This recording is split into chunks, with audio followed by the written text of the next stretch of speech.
Hello everyone, I am Amit Kumar और आज हम करने वाले हैं concept of equation of motion of centre of mass and दूसरा कंसेप्ट है हमारा रिड्यूस मास। अब ये रिड्यूस मास क्या होता है, सबसे पहले इसको थोड़ा समझ लेते हैं। रिड्यूस मास क्या होता है, जैसे हमारे पास कोई टू बॉडी प्रॉब्लम है, उसको हम सिंगल बॉडी प्रॉब्लम में कन्वर्ट करना चाहे तो किस तरीके से करते हैं।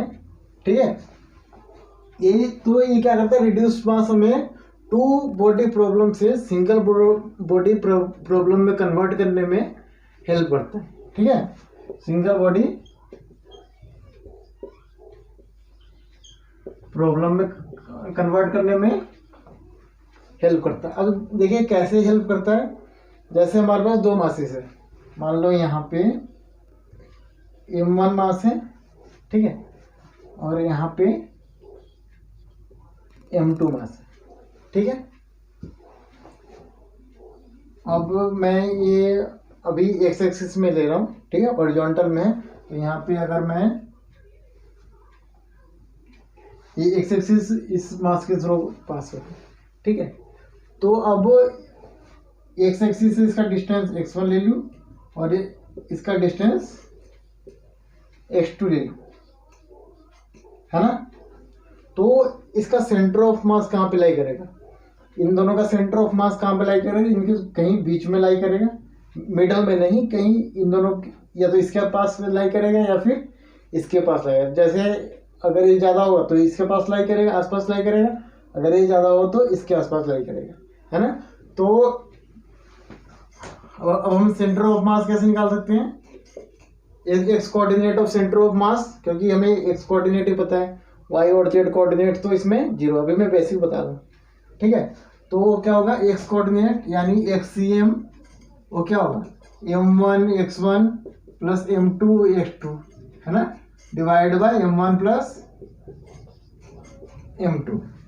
ठीक है, और इन दोनों के अभी क्या है, ये तो पोजीशन वेक्टर, तो सेंटर ऑफ मास कहीं यहाँ पे मान लो लाई कर रहा है। ठीक है, तो अब क्योंकि मासिस हैं तो ये दोनों एक दूसरे के ऊपर ग्रेविटेशनल फोर्स लाएंगे, है ना। तो ये m2 m1 के ऊपर इस डायरेक्शन में फोर्स लाएगा, है ना, और m1 m2 के ऊपर इस डायरेक्शन में फोर्स लगाएगा। ठीक है, तो हम इसको ऐसे लिख सकते हैं ना, फोर्स ऑन 1 ड्यू टू 2, है ना, और इसको हम क्या लिख सकते हैं, फोर्स ऑन 2 ड्यू टू 1, है ना।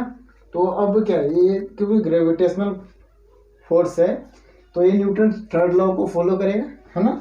तो force on 1 due to 2 is equal to minus of force on 2 due to 1 होगा, है ना। Force on 1 due to 2 equal to minus of force on 2 due to 1, है ना। तो अब हम इन दोनों मासिस को, वो टू बॉडी है, टू बॉडी को सिंगल बॉडी प्रॉब्लम में कैसे कन्वर्ट कर सकते हैं, वो क्या में से आता है, रिड्यूस मास। और उसको हम किससे डेरिवेशन करते हैं, equation of motion of centre of मास से। ठीक है, इसके हेल्प से हम इसको डेरिव करेंगे। ठीक है, अभी तो मैंने इजीली समझा दिया, ये वेक्टर के टर्म्स में हमें समझना है। ठीक है, तो चलिए वेक्टर के टर्म्स में थोड़ा बात करते हैं। ठीक है, अगर नोट करना है तो नोट कर लीजिए, नहीं तो बेसिक है। ठीक है, बेसिकली मुझे यही समझाना था कि आपको आपका बेसिक अच्छे से क्लियर हो।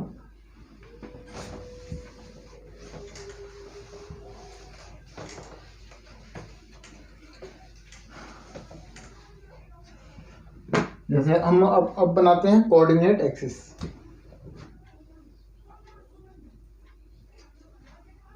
ठीक है, ये एक्स एक्सिस हमें 2 एक्सिस में करना है, तीसरे एक्सिस की जरूरत नहीं है, इसे बना लिया है, चलिए नहीं बनाते हैं।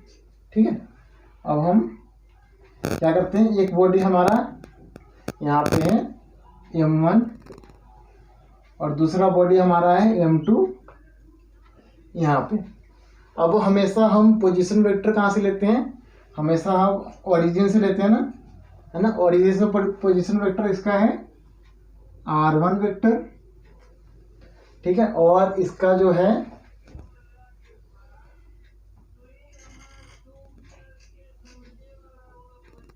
R2 vector. ठीक है, तो अब इसका सेंटर ऑफ मास कहाँ लाई करेगा, इसका कहीं बीच में लाई करेगा, है ना। और वो कितना होगा, मान लो आर वेक्टर मान लेते हैं इसको, आर वेक्टर मान लेते हैं,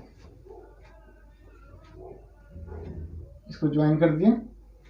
ठीक है, तो अब इसमें क्या होगा, अच्छा अब इसका सेंटर ऑफ मास क्या होगा, क्योंकि पोजीशन वेक्टर के टर्म्स में है ना, तो पोजीशन वेक्टर के टर्म्स में इसका सेंटर ऑफ मास होगा।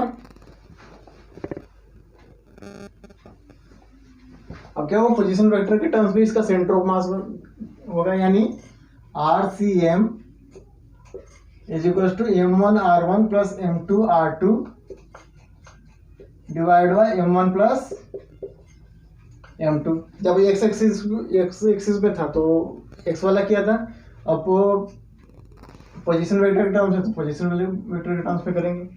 ठीक है, अब क्योंकि ये मासिस है, ये अब इन दोनों मासिस पे, इन दोनों को छोड़ के कोई बाहर से एक्सटर्नल फोर्स लग रहा है इस पे कोई एक्सटर्नल फोर्स लग रहा है, नहीं लग रहा ना,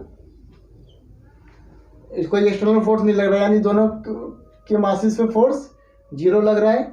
यानी जिस वेलोसिटी से initially centre of mass move कर रहा था उसी वेलोसिटी से मूव कर रहा होगा, यानी v इक्वल टू क्या होगा, कांस्टेंट। जब एक्सटर्नल फोर्स 0 होता है तो वेलोसिटी क्या होता है, कांस्टेंट। ठीक है ना, तो अब हम क्या करते हैं, अब हम सबसे पहले अब मान लो M2 M1 पे फोर्स लगा रहे हैं, तो force on 1 due to 2, force on 1 due to 2 क्या आएगा,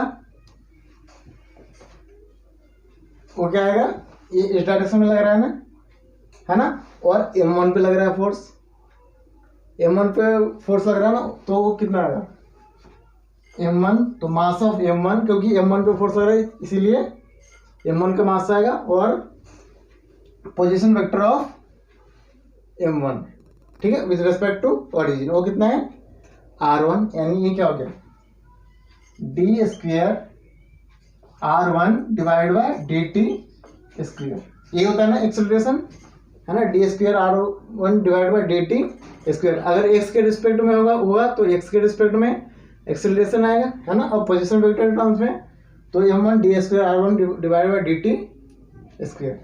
अब हम इसको ले लेते हैं, क्योंकि F12 इसको हम ले लेते हैं वेक्टर के टर्म्स में, तो ये R वेक्टर क्या होगा, ये वेक्टर R जो होगा वो कितना होगा, R1 माइनस R2, तो हम इसको ऐसे लिख सकते हैं ना, R1 minus R2 is equal to R का magnitude into R unit vector, है ना। अब ये मैंने कहाँ से लाया, देखो, अब ये यूनिट वेक्टर क्या होता है, ए वेक्टर डिवाइड बाय ए का मैग्नीट्यूड, ये होता है ना। तो मैंने क्या किया, आर वेक्टर की जगह पे आर इंटू आर का मैग्नीट्यूड लिख दिया। तो अब ये क्या आएगा, तो इसको हम लिख देते हैं F12 है ना, इसको FR मान लेते हैं, force on 1 with respect to position vector, यानी FR, याद है FR आर कैप। तो अब ये क्या हो जाएगा, d square R1 divide by dt square is equal to FR r cap divide by M1, क्या आ जाएगा। हम इसको इक्वेशन 1 मान लेते हैं, क्योंकि बाद में इसका यूज होगा, ठीक है। तो इसको इक्वेशन 1, ठीक है। अभी ये जो कंसेप्ट है यूपीएससी में भी है, ऑप्शनल में, ठीक है, रिड्यूस मास, तो इसको अच्छे से शेयर कीजिए ताकि ज़्यादा से ज़्यादा लोगों तक पहुंच सके। ठीक है, अब हम ले लेते हैं, अब फोर्स ऑन 2 ड्यू टू 1, वो कितना होगा, फोर्स ऑन 2 ड्यू टू 1 कितना होगा, M2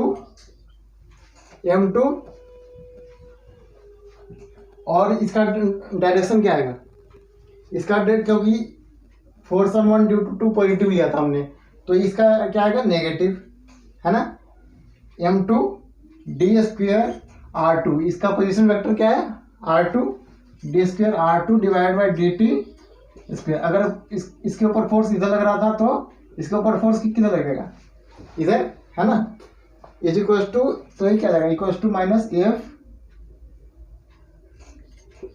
आर यूनिट वेक्टर, है ना, क्योंकि इन दोनों का मैग्नीट्यूड तो सेम होगा ना, है ना, बट डायरेक्शन अपोजिट होगा, है ना। तो ये कितना आ जाएगा, d square r2 divide by d t square is equal to minus F r divide by m2 into r unit vector. इसको इक्वेशन 1 मान लिया था हमने और इसको इक्वेशन 2 मान लेते हैं, ठीक है ना। नोट कर लीजिए इसको,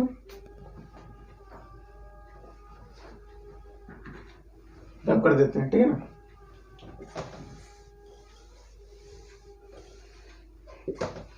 अब हम क्या करते हैं, इक्वेशन 1 को इक्वेशन 2 से सब्ट्रैक्ट करते हैं, सब्ट्रैक्टिंग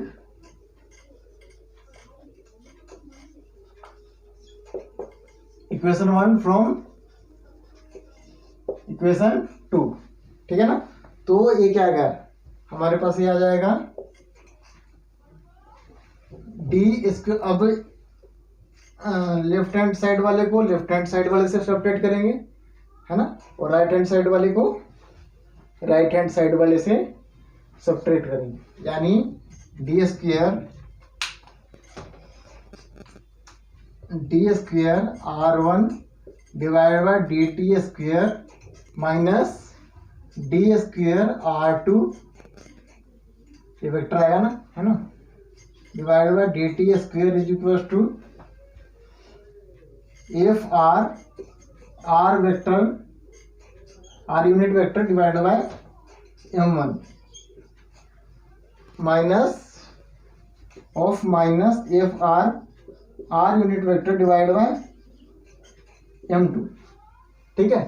तो ये क्या आ जाएगा, रब कर देते हैं इसको,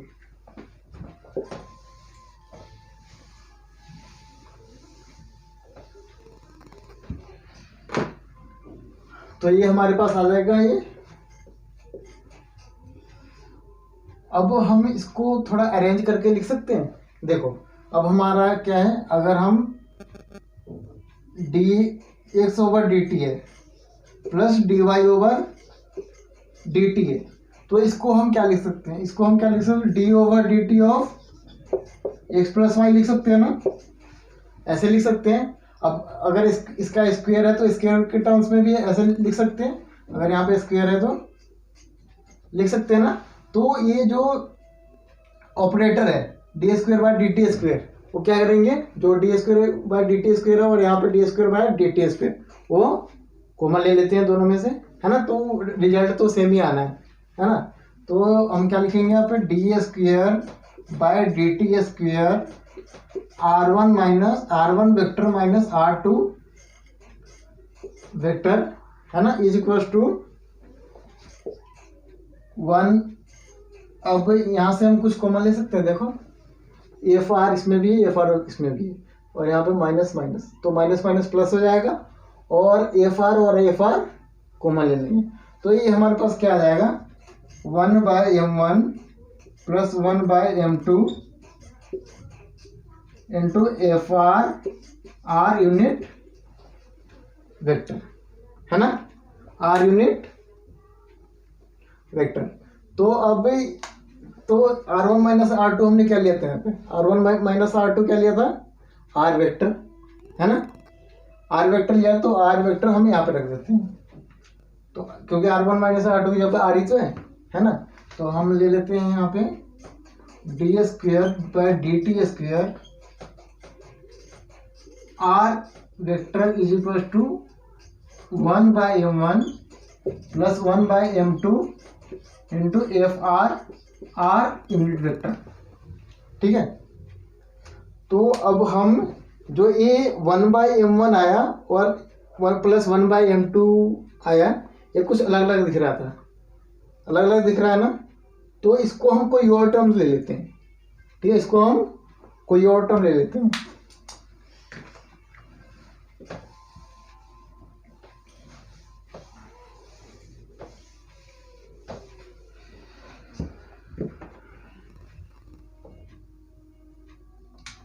तो ये क्या हो जाएगा हमारा,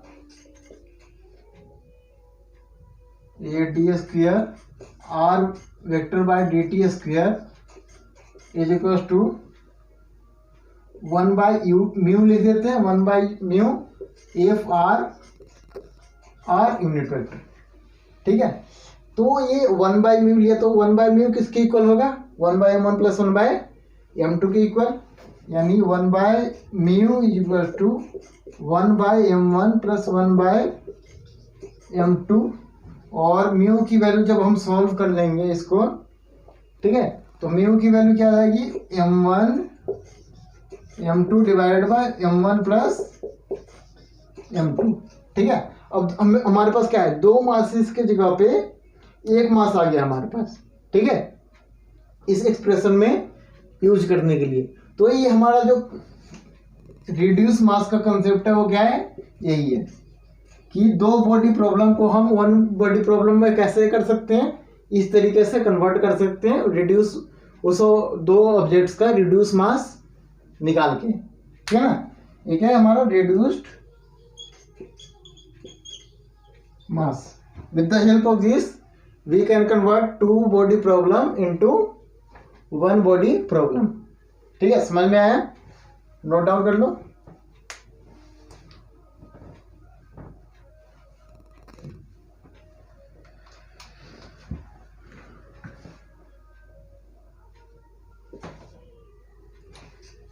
तब कर देते हैं।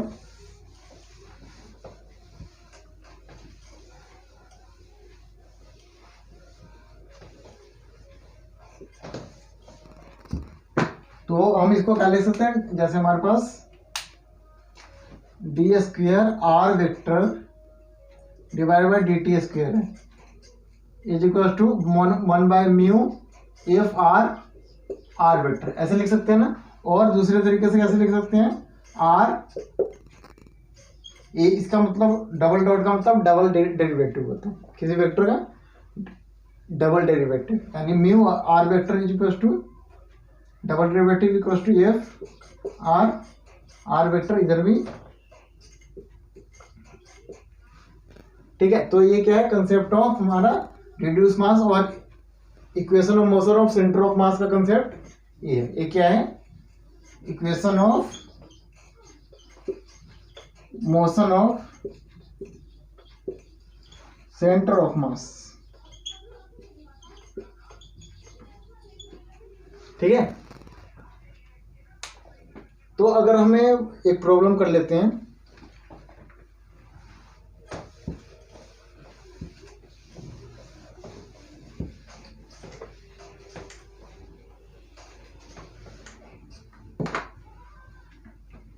तो एक ऑब्जेक्ट है, उसका m1 है 10 kg, ठीक है, और m2 है 20 kg, है ना।